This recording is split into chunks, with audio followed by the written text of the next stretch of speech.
Good afternoon. This is Jeremy Murphy. Thank you for joining us for episode 2 of 3 Feet from Gold on awakening and planting seeds. And I'm joined by Ha Tran.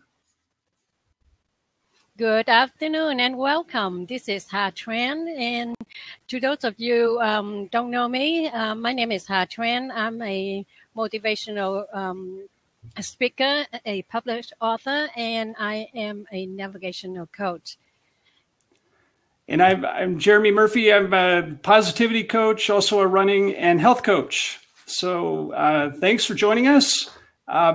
Before we get started, we're going to have a tiny bit of housekeeping to do. So I'm going to drop this into the square. There we go. We have a brief disclaimer. We did ask the Napoleon Hill Foundation for permission to discuss this book on Blab, and they gave us permission, but they asked us to read this notice and disclaimer. It also refers you to their website if you're interested for more information. So here's the notice they asked us to read. It's 3 Feet from Gold is used with the consent of the Napoleon Hill Foundation. However, the foundation has no control over and does not endorse the Blab IM platform or content. To learn more about the Napoleon Hill Foundation, go to www.naphill.org. Thank you. So last time that we talking about chapter 1, which is running on empty. And the segue for this is we go into the awakening. So now, do you thinking that is the running on empty have anything that more effective that have a awakening moment for Craig?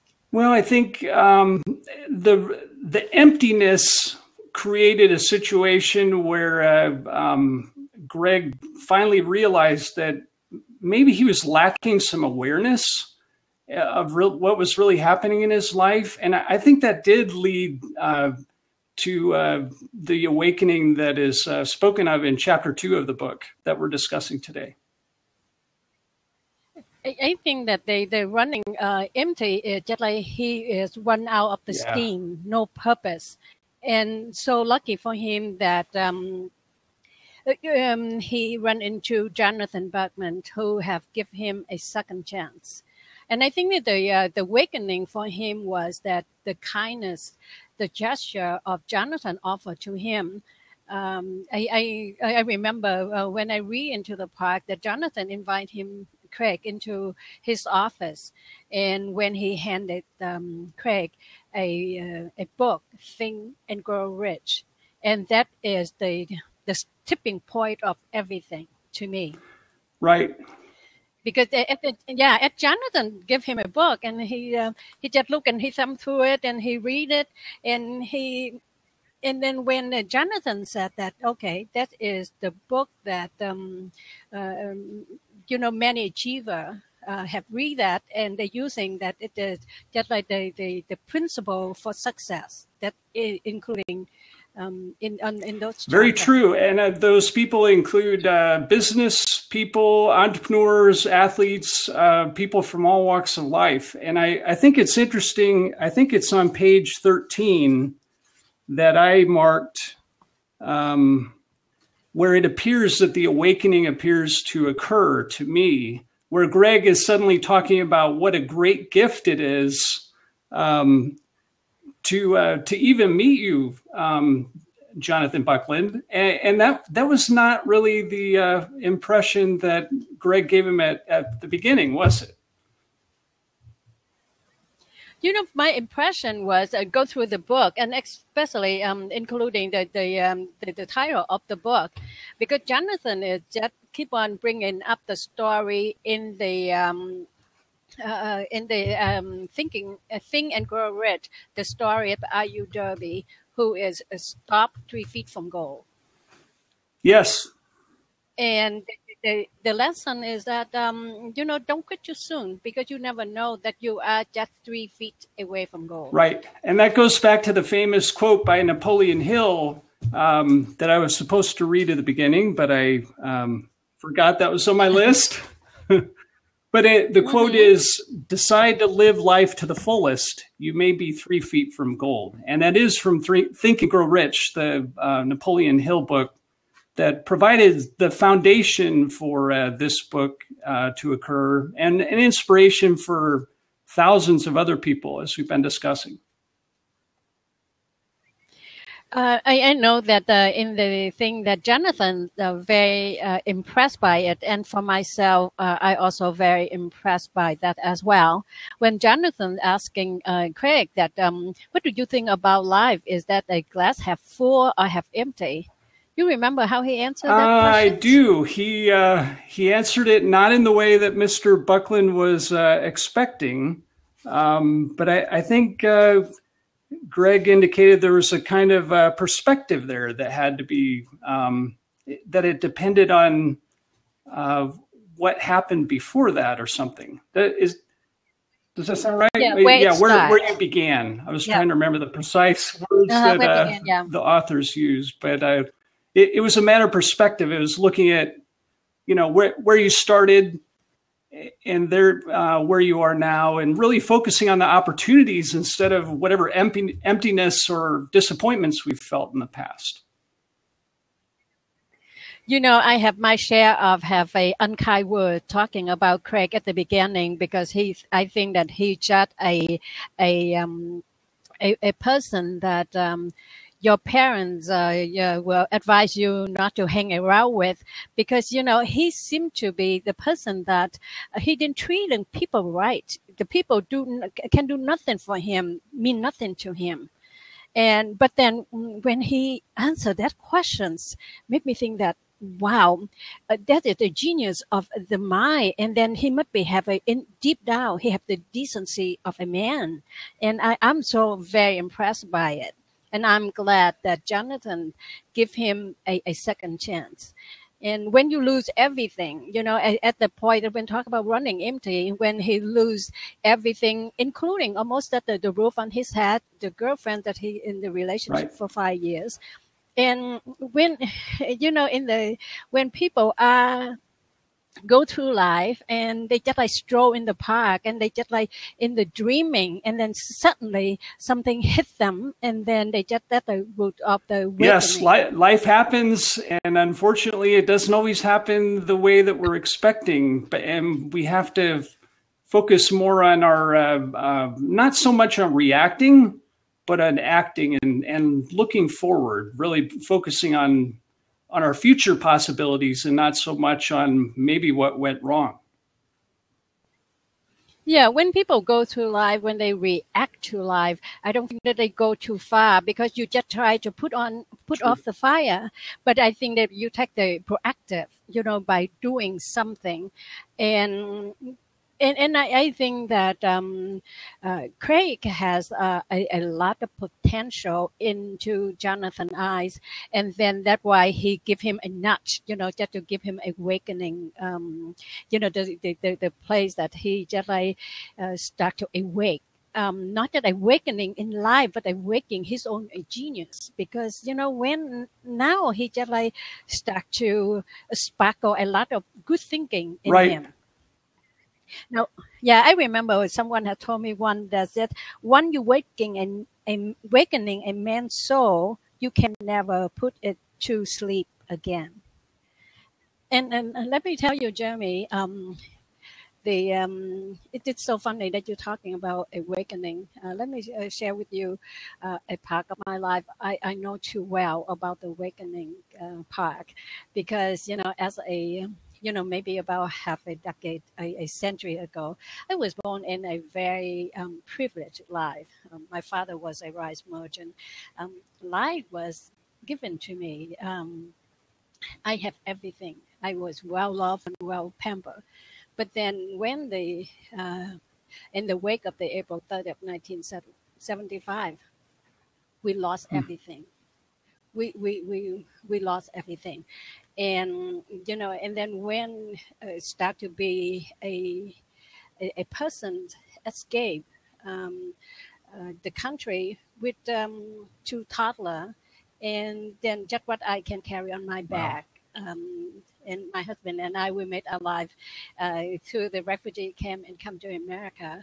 And that is awakening for us, because life was given to me. I don't have to do anything. It's just like I just have to I just have to exist, and then things given to me. But then now life more meaningful to me though, because I have to fight for everything I want, for everything I believe in.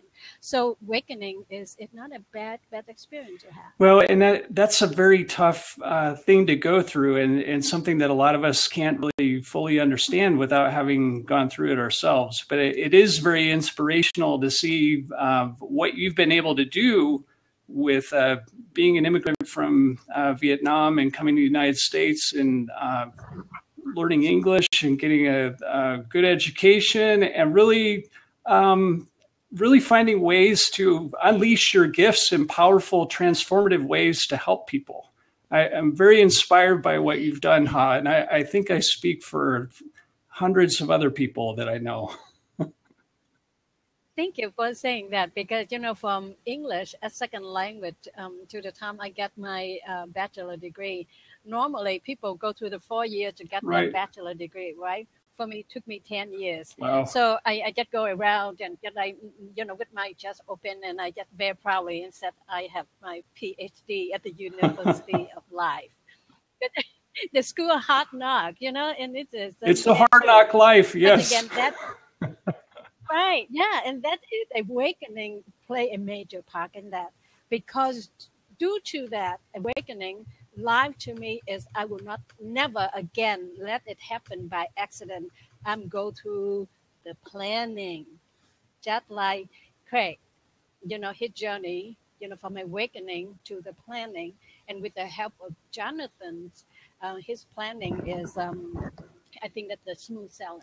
I would agree. I think Jonathan really gives Greg a better understanding of where he is and where he could be.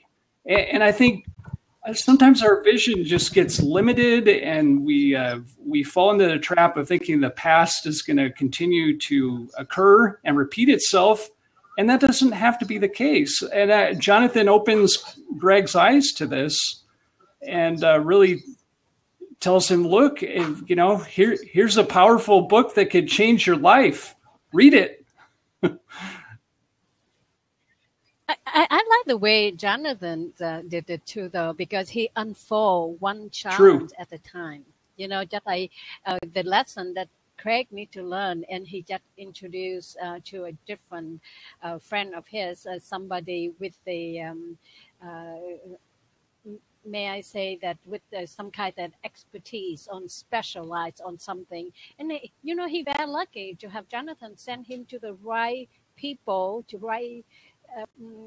for him to learn the lesson, and to have the counsel from a very renowned, successful people. Yes, and one after another, and from all walks of life. And that's the interesting thing. Some of them are authors like you, Ha, and some of them were successful business people, athletes, just, people that would inspire anyone, depending on what walk of life they're from, just to look at all that they've overcome and what they've made of their life in an amazing transformation that I think all of these people went through in their own unique ways. Whenever Jonathan talking about, and I'm so vested in it, and I so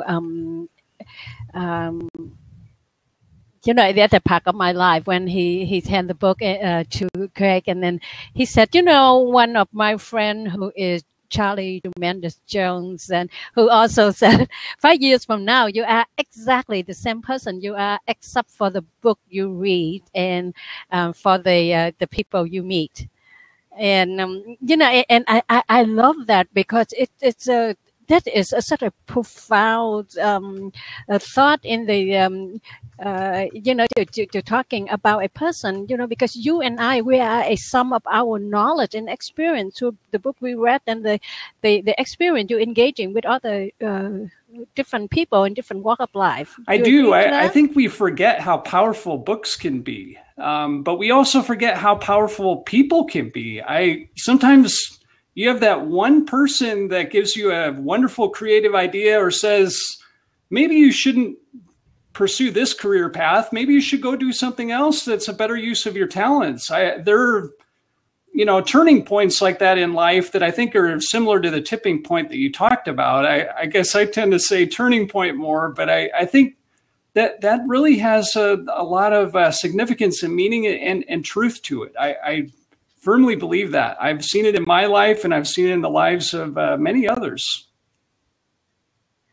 I like in the book, and Jonathan said that if you go to seek the counsel, somebody with the knowledge and the experience, they can give you advice. And, for instance, if you want to write a book and then the person will say to you that, oh, you need to do this, or you need to keep the journal, you need to write every day, and you need to do a thing in order just to build your way to have the book and to publish, right? But to the people who never write a book themselves, and all they see is there is some article, something they say, oh no, you cannot do that. You can, who you think you are? You know how many books are out there? Who will read your book? See, to me, that they are the people. I call them, they draining your energy. So stay away from them. I call them the energy vampire. I'm really, might be my friend, my family member. I love them, but I am not going to share my vision, my dream with them, because they are the person, will pull them down and will stump on it. Yes, we have to be aware of that there are positive forces that can affect us, but there are also, negativity or negative energy like that has a very powerful impact, and it does weigh us down, sort of like an anchor. Maybe not necessarily an 800-pound gorilla, but it can at least have an anchor effect, and not in a good way where you just feel like you're stuck with everyone else's expectations of who you are and what you should be and what you should do with your life. And then, when you're talking about writing a book, and I have to say that I'm kind of the bit of envies of his fortune, because when Jonathan introduced him to Don Green, the head of the Napoleon Hill Foundations, and the gentleman with such a knowledge and have the love, and his job is just to promote and to protect the wisdom of the Napoleon Hill, and he the one will just give him some guidance, and I think that is you keep on going, because you will meet people along the way to help you get on the right track, and I'm really impressed by that. Yes, it's important to protect the history of the foundation, and to also guard the institutional wisdom that the foundation contains, and so it's valuable to see Don Green operating in that capacity too. Yeah, and the conversation Don and Craig has, and Craig he's still in the learning state of mind. He told Don that he wants to be a millionaire, and Don said, you can accumulate an amount to $1 million, but you might not be that successful. But as of all the people you meet and you're talking about, you said, if you have $1 million in your bank account, you are successful, right? Yes, and that the question sort of becomes, are we living up to our full capacity? And there are people that might operate at that level that might not have reached their maximum potential, and I think that's a little bit of what Don Green's talking about. May not be the entire nugget of wisdom, but that's what I think of it. But he is trying to tell him, look, you have to have an awareness of where you could go, and try to rise to that. Try to rise to your full maximum potential. What you said that bring me back to the story of Ayu Darby. The gentleman go out there to mine for gold, and when he struck gold, he was and that is all his mission is just to find gold and to get rich. And then when when the ghost vanished, and then just like he just like facing he hit the brick wall, and now so when he did that, and he just discouraged by it, and he just forgoes seeking for gold, because that is not his passion. See, his passion is to be rich. It's not just to mining gold. And when when he just like say, okay, he tossed his tower, and he said, I need to go find a different profession because the gold vanished, and that wasting of my time. So he sold all the equipment to the junkyard man, and the junkyard man, who is have a passion for gold mining, and he seek for counsel. And what is the result? Well, the result of Mr. Darby seeking counsel, is that what the question was? Yeah, because he didn't. Right. He just going to just dig, and he just go, and I mean, ahead. But then the young man go to have the engineer, come in and just know about the mining industry, and talk to him, and just say, maybe you just slide an elbow, and then you will hit the pocket of gold, and that exactly very interesting. 3 feet from where R.U. Darby stopped drilling for gold, this junk man, with the help of the engineer, goes perpendicular and finds the largest gold mine in Colorado, in the next door state to Nebraska. So it's amazing. You get 3 feet away from something that major, and you just throw in the towel, and then you think about what could have been. And but R.U. Darby didn't really give up there with his life, did he? No, not at all. But you see, we keep on thinking that Darby quit 3 feet from goal. See, he not knowing that 3 feet from goal. And then that is the lesson for you, me, and for everybody else. Sometimes that we quit too soon. We don't know how close we are to go, right? So now, but the thing is just like, I don't know R.U. Darby, but I have such a great respect and admire him as a man. Because he can finish for life. He just say, "Oh, I have made a great mistake," everything. And he just give up on life. But no, he go to find a different profession, and he make a promise to himself that never again I will ever quit 3 feet from gold.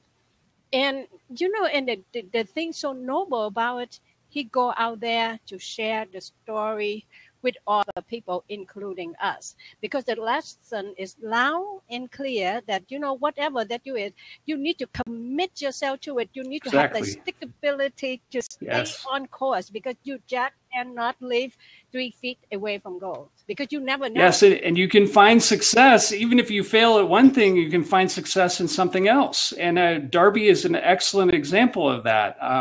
That's there aren't a lot of folks. A lot of us, when we fall short 3 feet of gold, we're discouraged from trying to pursue a different path. And we don't realize that we can maybe plant seeds that might germinate and grow, maybe not in the way that we think, but in a different way. And sometimes we have to plant seeds with different crops and see which ones will grow. And it's like that with life, too. Sometimes we have to plant seeds that may lead to success in a couple different paths, and see which ones work out. So that's why, to me, life is a laboratory, because that you have to try, and then you might pick up or you might abandon, but you just cannot abandon a goal when you really know that you don't give your all. You have to give it your all before you can call it quit.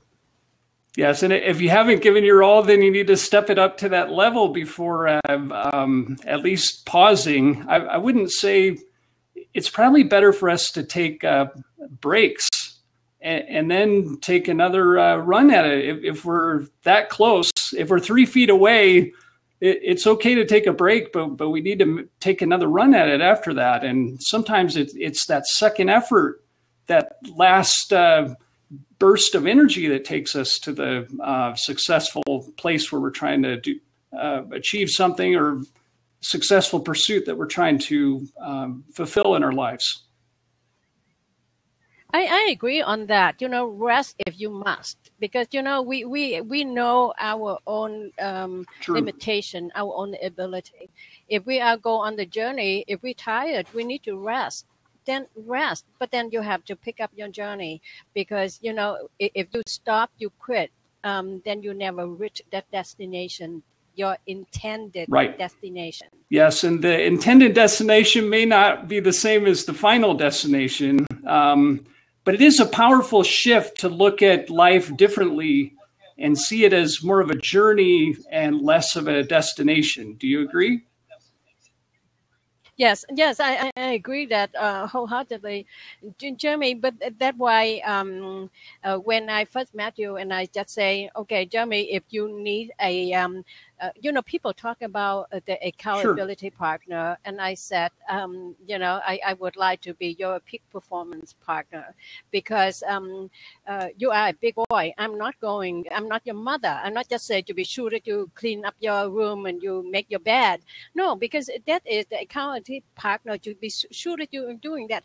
But I want to be more than that. I just want to, to be there, the person to support and to push you in order for you to reach the top of your ability, to reach the peak performance of your ability. Yes, and I really appreciate that too. I've really benefited from having you as an accountability partner, and I offered to do the same for you. And I think sometimes people have kindred spirits, and I think we have that. We have that positivity link that we may not have in common with others. And, that it's tough to keep negativity out of our lives. But I really am grateful for that. And I'm inspired by what you've done with your life, with publishing your book. I loved reading your book, Empowered by Hope. That was very inspirational. Thank you, Jeremy. I really appreciate that, especially coming from you. I know that I think it's funny that when we're talking about the planting the seed, and you share with me about the thing that you learned working side by side with your dad as a young boy, doing the. I would love to hear that story. Yes, I'd be happy to share it. My dad is from an agricultural family, and so he's learned to farm at a very young age also. And he tried to foster that in all of our family, in me and my 6 siblings. And so, at a very young age, we were helping Dad in the garden. And so, sometimes we'd be planting trees, and sometimes we'd be, probably most significantly, would be planting potatoes, but also tomatoes, lettuce, carrots, onions, watermelon. The watermelon would always take over the garden. They just tend to vine like that. But I realized there are so many little things that you have to do correctly to get these crops to grow. You have to make sure you have enough seeds, and with potatoes, you have to plant the eyes, the parts of the potato, and they sprout in the ground, and you have to cover the seeds with dirt, water the ground, protect all the crops from animals. So you got to have a little bit of fencing around. You have to make sure they don't get too much sun, but just enough, and enough water, but not too much water. And then there are all kinds of things that can go wrong with the crops. And some years we'd have a bountiful harvest, and other years nothing would grow very well. And I realized, that my dad had all these little tiny things. He knew exactly how to make things work so we'd have a bumper crop, so we could feed our whole family, a family of 9, relying a lot on the garden to keep the grocery bills down. But it just really taught me that we have to be patient. We have to plant these seeds, and then we have to wait. We have to wait for them to grow, and we have to weed too. We have weeds that grow, and we have to get all those weeds away from the crops, or they strangle whatever crops you're trying to grow in the garden. So it just made a deep impression of how powerful growing crops is, and how important planting seeds is, but being patient with those seeds and supporting them, and really showing love to the crops that you're trying to grow. And if you do that, they tend to grow a lot better. They just do. So what I'm hearing is that your dad is a very experienced man on the planning. So he know that even then what kind of the time to plant the seed, and how alternate how you in order for you to get the and so I think that so through life, and then just like we're talking about experience that count, and then you have to be patient too, because to all the thing that so if you keep on planning something and you just keep on dig out the soil because you want to see how big the potatoes is, you will kill exactly the plant, right? Yes, and digging up the potatoes was really not our favorite because there were so many, and you could poke yourself with the potato fork that we'd use to stick the potatoes and pull them out of the ground sometimes. So you got to be sort of careful with that. But at our house in where my parents still live, we actually have a potato room where we store all the potatoes, and they stay there all winter. And you still have to sprout the potatoes so you can still eat them. But it's fascinating, all the little things you have to do correctly to harvest those crops and to maximize your yield. And I think we have to do that with life too. We have to find ways to maximize our potential, to maximize our yield, and how much we can help others in transforming their lives for the better. And that's why this book is so powerful, right? That's what I get from it. Right. Yeah, me too. And knowing is one thing, and doing is another thing, and you have to be patient. And so I think that this is the time we have for the chapter 2 and 3, that is awakening and planting the seed.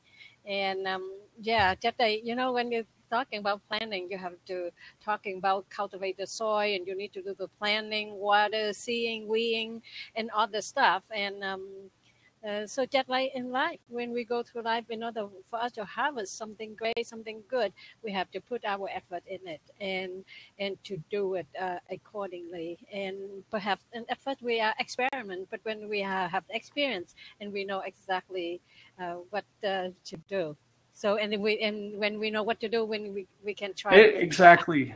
Yes, learn to adjust, to be flexible. That's a big deal in being successful with life. We can't think that there's only one way to do something, and frequently it's someone else illuminating that we can do something a little differently. And that's why having powerful people in our lives that can help us, and we can help them. That's why that has such a strong mutual benefit for everyone. That's why the part of having mentors, don't think that you need to have only one. You can have as many people willing to take you, clip them under their wings, and because everybody have something to offer. So, Jamie, we can stop the recording. Okay, before we do that, I was supposed to read something at the beginning. We want to make it clear, just so people know, there are a couple characters in the book that are fictional. Most of them are real. But I'm going to read this briefly from the author's note, just so people are clear. And hopefully we're not spoiling the plot of this book, but we can't really make this show spoiler free. We've tried, and there isn't any way to do that. So, but this is from the author's note.